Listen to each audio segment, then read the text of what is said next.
Empire.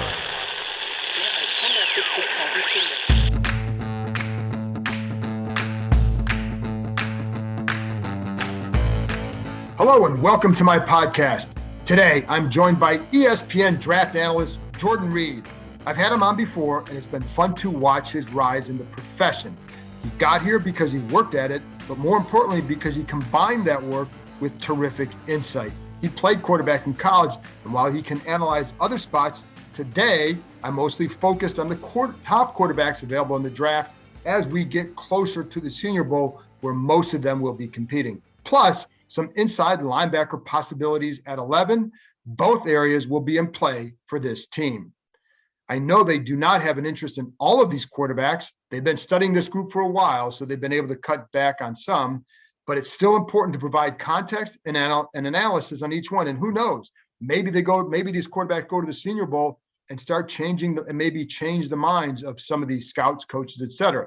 And to also know how this group compares not only to last year's first rounders, but those picked after that round. You can follow Jordan on Twitter at Jordan_Reid, R-E-I-D. No, he's not the former tight end. And you can read my work on ESPN.com. I have a story up now talking about why Ron Rivera thinks this is a good time to be aggressive pursuing a quarterback, more aggressive. It also matters that he's entering year 3 and they're 13-19 in the first 2 years combined. You don't want a third losing season, not only under owner Dan Snyder, but under any owner.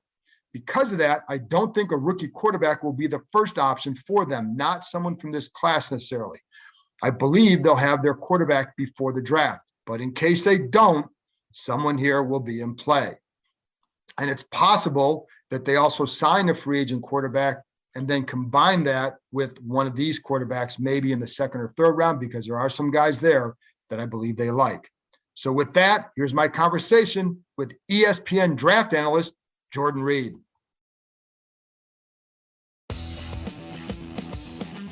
We're on to the divisional round of the NFL playoffs, and DraftKings Sportsbook, an official sportsbook betting partner of the NFL, is celebrating with a huge odds boost for new customers. Counting down to Super Bowl 56, new customers can get 56-1 odds on any team.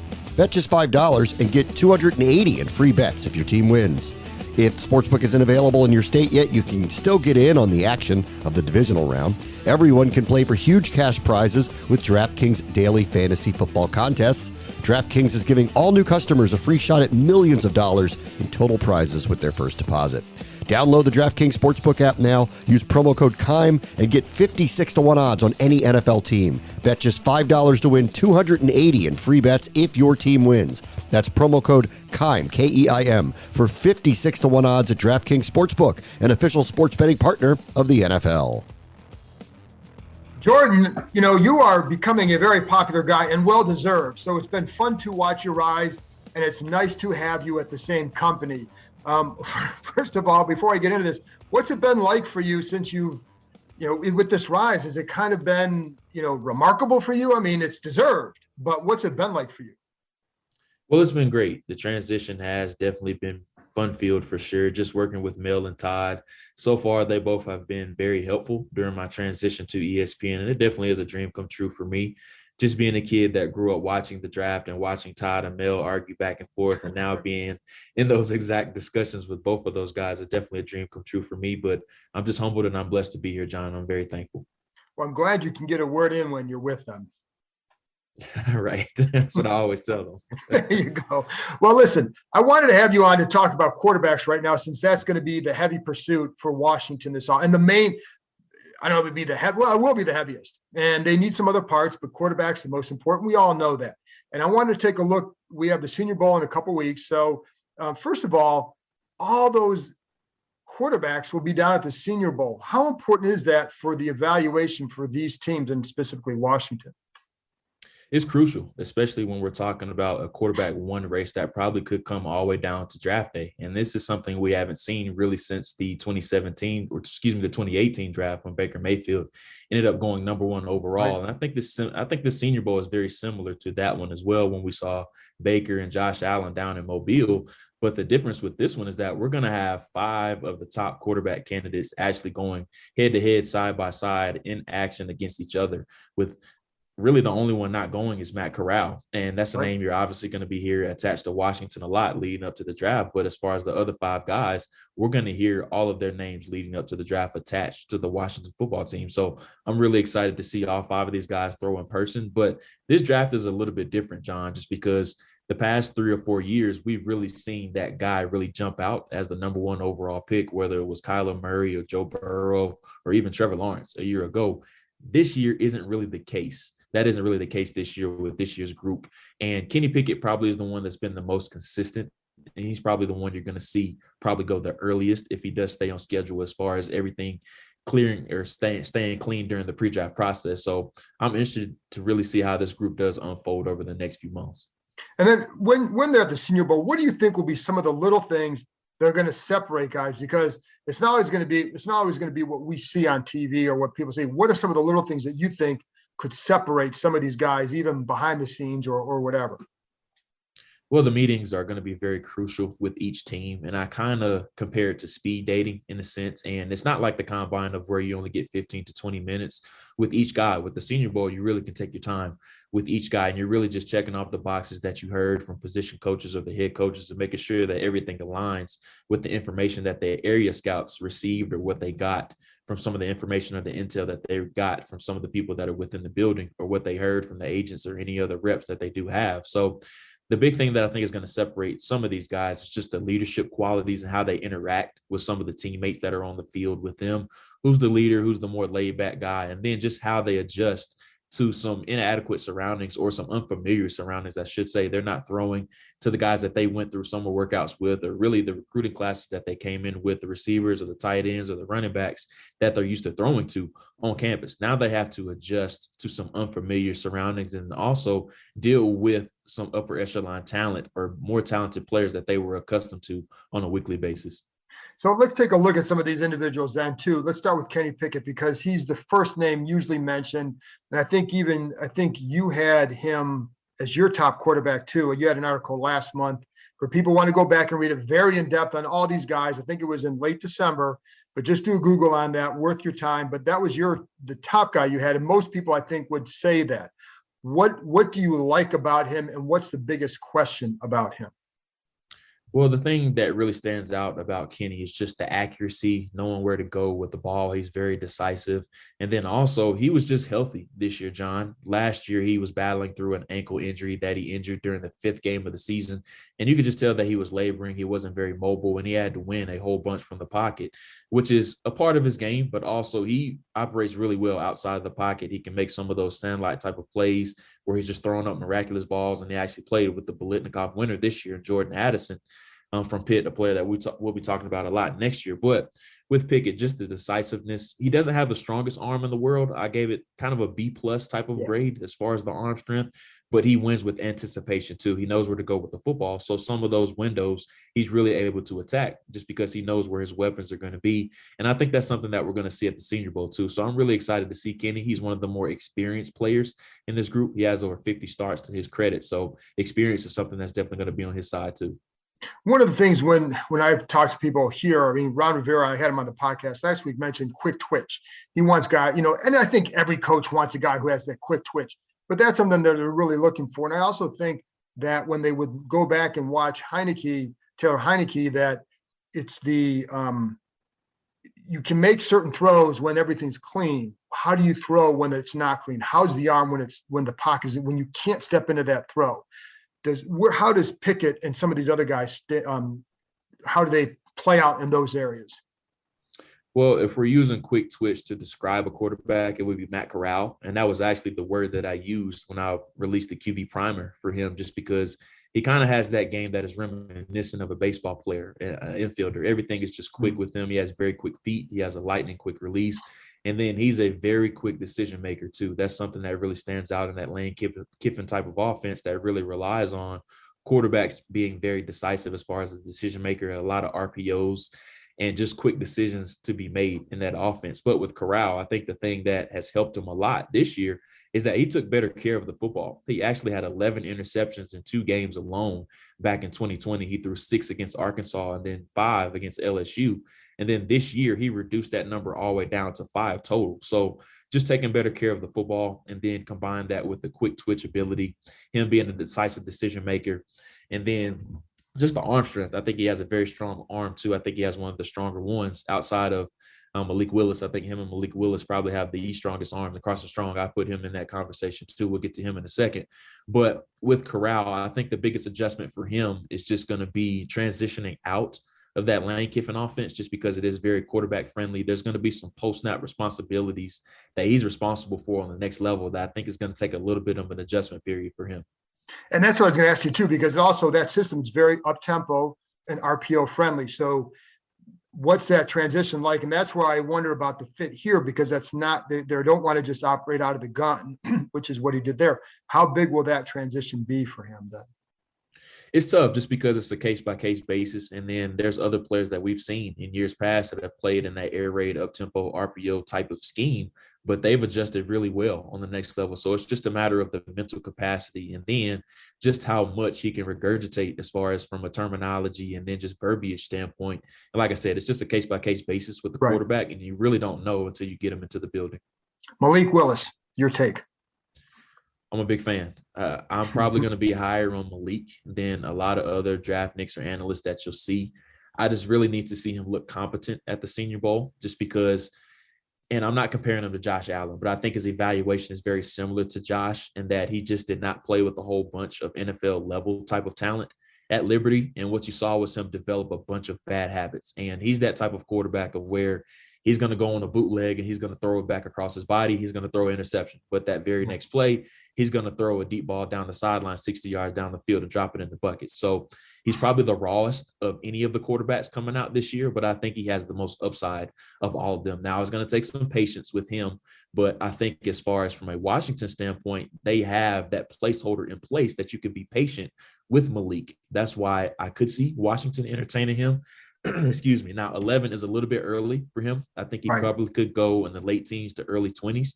Now, that's prior to the Senior Bowl. Now, if he goes and tears it up at the Senior Bowl, now we're talking about him definitely rising, just because with the quarterback tax and then just the supply and demand of the position, those guys are always going to be pushed up the board. But Malik Willis, supremely talented, but extremely raw. You know, it's funny because there are some times when you watch him that, like you said, he throws some deep balls that are like, holy cow. I mean, those are like, they're dimes. And when he runs, he makes guys miss because he's got that special talent. And then you see that. And then the next week he throws 3 picks and it's like, well, where is he? And so, in terms of development, what does he have to develop, do you think, the most? I think just understanding how to control and hone in his abilities. I think he plays so much hero ball of that it's really become implanted in his brain that he has to make a miraculous play on every single play, when it's okay to just get on base. Sometimes he likes to hit a home run every single time when he's out on the field. So I think he has to understand that it's okay to hit the check down here or not go deep on the certain pass, go to that second, third, or even fourth option, check it down to your running back, or just simply run on some plays. So I think just honing in the hero ball and then just understanding that it's okay to hit a single instead of a triple or a home run every single time you're up to bat. Do you think some of that hero ball stuff, does that stem from feeling like, hey, I'm playing at Liberty, the way I can only impress these guys is to make those big plays? Because if you take some of those little plays, in his mind, is that it? Or do you think there's just like an inherent nature for him, because you can extend plays, and like you see that with guys who can extend plays. You see that with Baker Mayfield. You see that with a lot of guys who can extend plays. They play that hero ball. What do you think that stems from? I think it's a combination of a lot of things. I think he just has an overwhelming trust in his abilities, and he's seen himself throw the ball 60 yards on a dime down the field. So he feels as if he can push the ball down the field in any adequate situations possible. It's kind of like putting your hand in the cookie jar. You get 2 cookies your first time. All those times after that, you're going to try to get those 2 or 3 cookies after that too. So I think it's a combination of just having an overwhelming trust in his abilities, but sometimes it's okay to put your hand in a cookie jar and just get 1 cookie out sometimes. So just understanding that like I said, it's just okay to hit singles sometimes as opposed to those triples or home runs every single time he's up to bat. So in a minute, I'm going to go get some cookies for some reason. But before that, let's Dez Ritter, another one. Yeah, he's one that's really, really interesting. And he, like Kenny Pickett, he has a lot of experience. I think 46 career starts to date. And he's probably the one that's the most polished of the group. And they did a fantastic job with him at Cincinnati. And he's really good with going through progressions. He has a very clean release. He's an underrated athlete. They used him a lot in the quarterback zone read games. He had a lot of explosive plays throughout his career. But the thing about the thing about Ritter is that everybody wanted to see how he played against Alabama. And I thought he was okay. I thought they kept the playbook a little bit more vanilla than my liking. I would like to see him push the ball a little bit more down the field. And I understand that there was a supreme disadvantage in the trenches, but I wanted to see him play a little bit better in that game. But it's from a polished standpoint, knowing protections, knowing where to go with the ball, audibling at the line of scrimmage. I think him and Carson Strong probably are the two best as far as walking through the door and having the polish with knowing the NFL game right away. But I like Ritter a lot.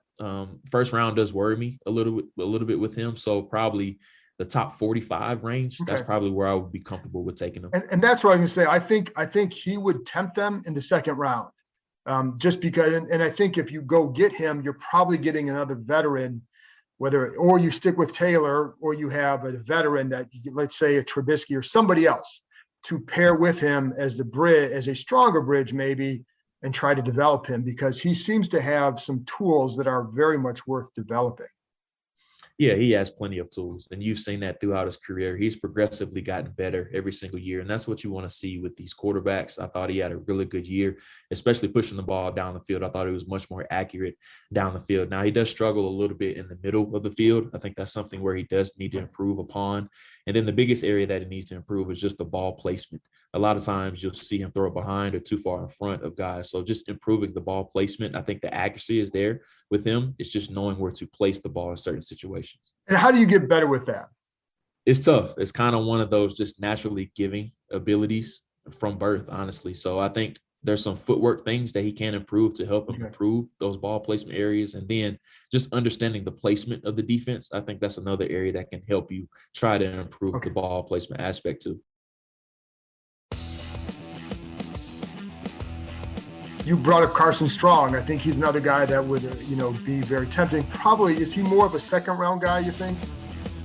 It all depends on the medicals, honestly, John. He has a knee situation that's going on, and this happened when he was entering Nevada. It happened his senior year of high school. He actually injured it playing basketball on the AAU circuit prior to coming to Nevada, and I think he's had 3 knee surgeries since at Nevada too. So the medicals are going to be the big thing with him, and then just the mobility aspect. I think that's going to be another big question mark with him. Now, I think he's fine as far as navigating inside of the pocket.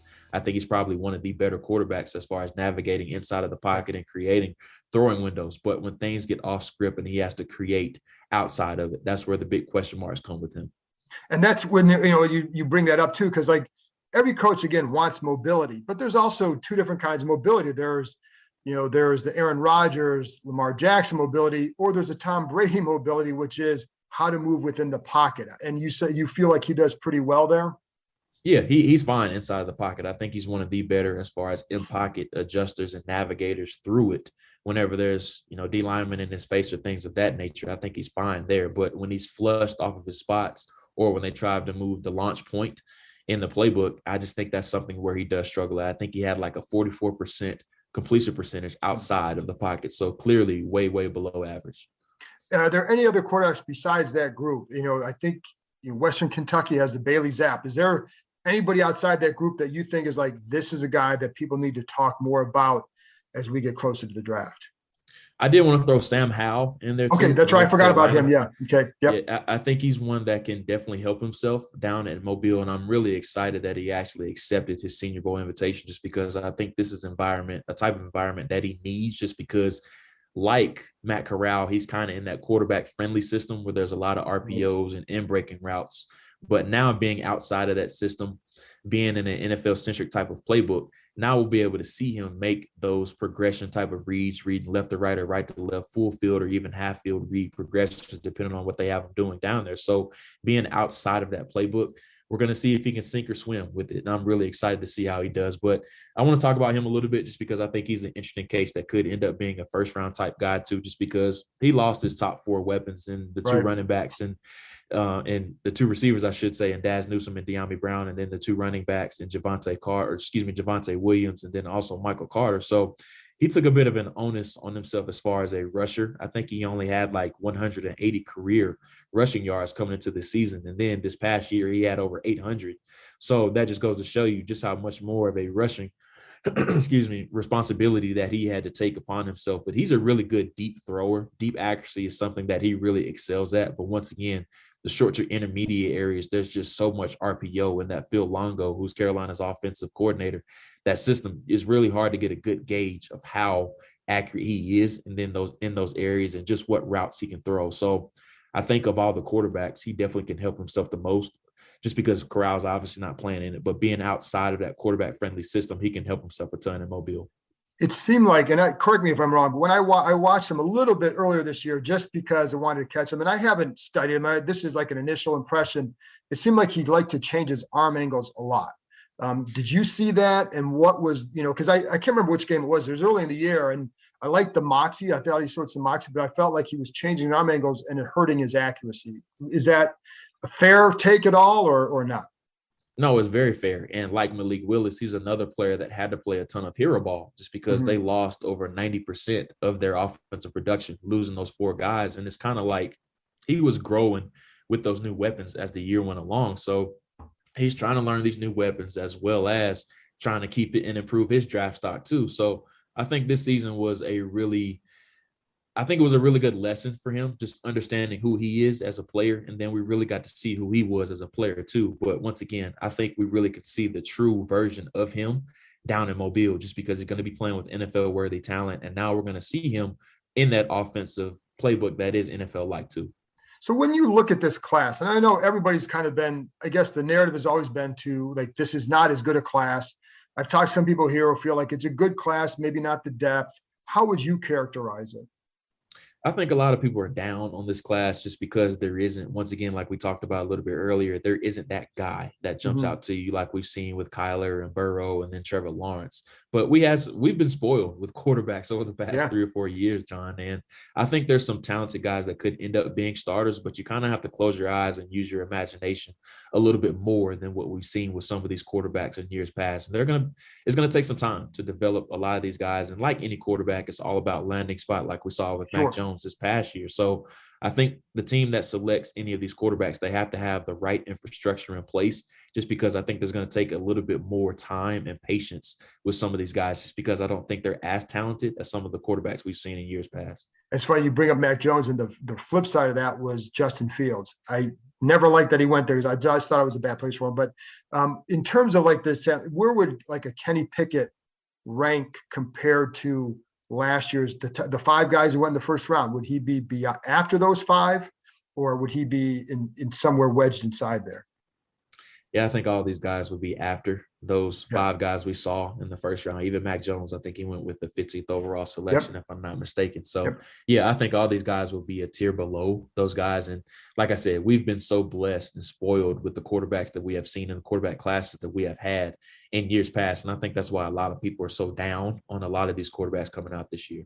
Well, how would they compare then to, because the next tier with last year was Kyle Trask, Davis Mills. How would this group compare to those 2? I wasn't a huge fan of Trask or Mills. Honestly, I was a little bit higher on Mond than those 2. And we saw that, the development, there's some questionable development aspects about what's going on there in Minnesota. I don't know the behind the scenes stuff of what's going on there, so I can't really speak on that. But I think they would be a tier above all of those guys. I think Zappe probably would be in the mix with Trask, and then also Mills too. I think he probably would be in that tier. But I think they would be a step above all of those guys. The last one I want to talk about then was Bailey from Zappe from Western Kentucky. And what's your take on him? You hear some things about him could be an interesting guy to watch, possibly.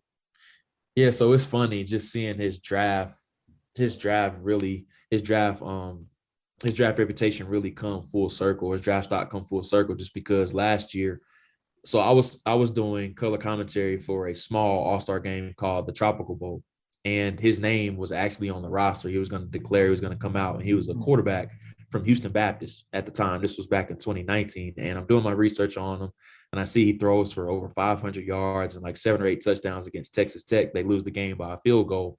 And I'm like, man, this guy is really, really intriguing. So I see that he's removed from the roster and he ends up transferring, and he goes to Western Kentucky.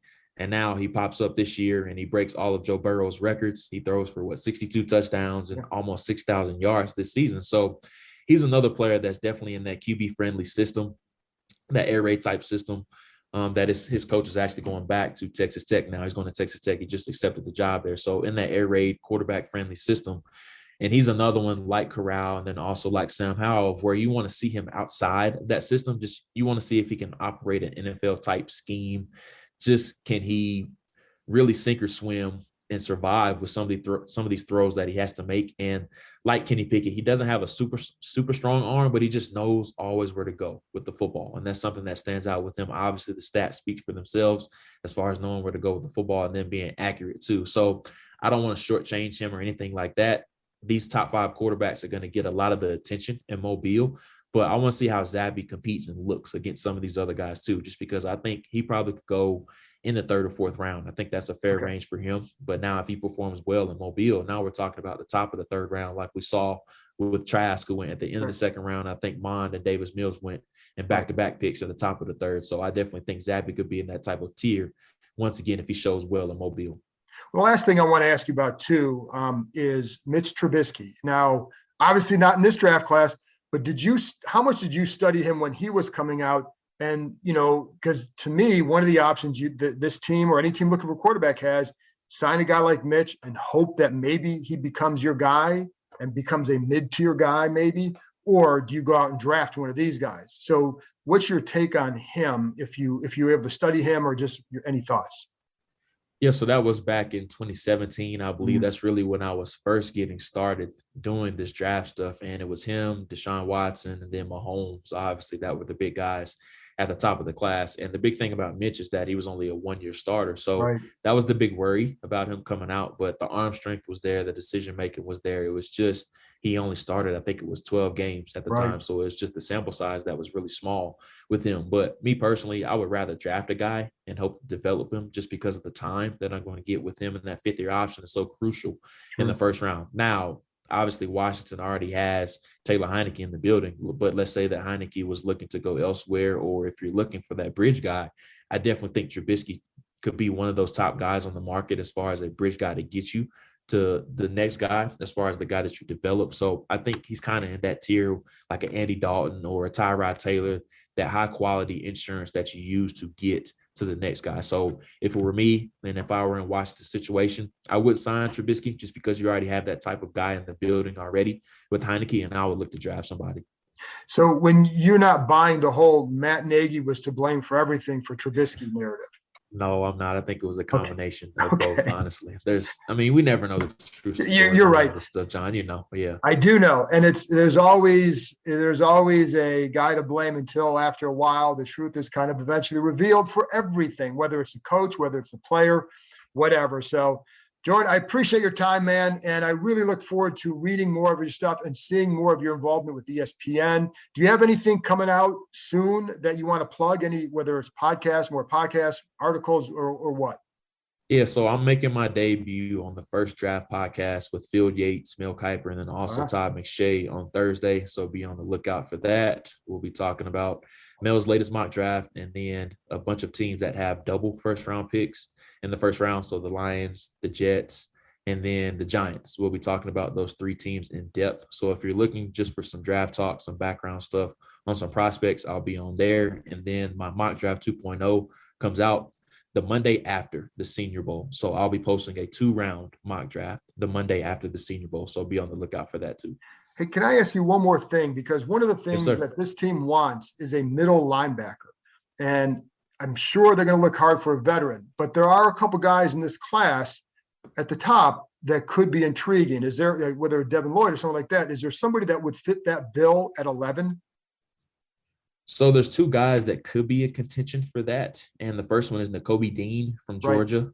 You've seen him make plays all over the place for that national championship winning defense. Supremely smart, very smart, mechanical engineer major. He's a team captain. He's a little bit undersized at about 6 foot, 225 pounds. So he's kind of that John Bostic type of build. You have a lot of experience with Bostic, but He's much more athletic than him in the middle. He's really good in pass coverage, just a matter of him. Just the frame, that's something that does worry you a little bit with him, as far as he can shed blocks and then get off clean and then just attack ball carriers. So I think that's something that's always going to carry with him throughout his career, but he's shown to really be fine outside of the frame. And then the pass coverage is great, like I talked about. But the opposite end of the spectrum is Devin Lloyd from Utah, who's a completely different build at about 6'3", 225 pounds. He's a former safety. They transitioned him down to linebacker after his freshman year. So he's really good in coverage, a little bit raw as far as a run defender, but he plays really well moving forward as far as moving vertically. And then if you're looking for some more down the line guys, Christian Harris from Alabama, who just recently declared for the draft, I think he probably is going to end up going somewhere inside the top 60 picks. I think that's a fair range for him. And then if you're looking for even more later down the line guys, Channing Tindall, who was Nakobe Dean's backup at the Mike linebacker position at Georgia. He's one I think could really intrigue Washington, probably somewhere in the third round. Were you surprised that Jamin Davis didn't really make that transition? I wouldn't say surprised, just because he is so raw. That was the big thing about him. He's just a big athlete running around trying to figure out things. I've always said he's probably 2 years away from being a contributor, but at middle linebacker, that's just one of those positions of where you can't really be patient with a guy, just because he's at the middle of the defense, and any wrong mistake that he has there is going to be sacrificial, or it's going to be a huge stain to that defensive unit. So you really don't have time to be patient with a guy like that in the middle. So maybe they transition him to Will or Sam. We'll see what does end up happening with him. But I liked him coming out, but it was just a matter of him improving his read keys and then just figuring out how he can bundle his game really around the athleticism that he had. Jordan, you're awesome. Thank you very much, man. I appreciate it. No problem. Thanks as always, John.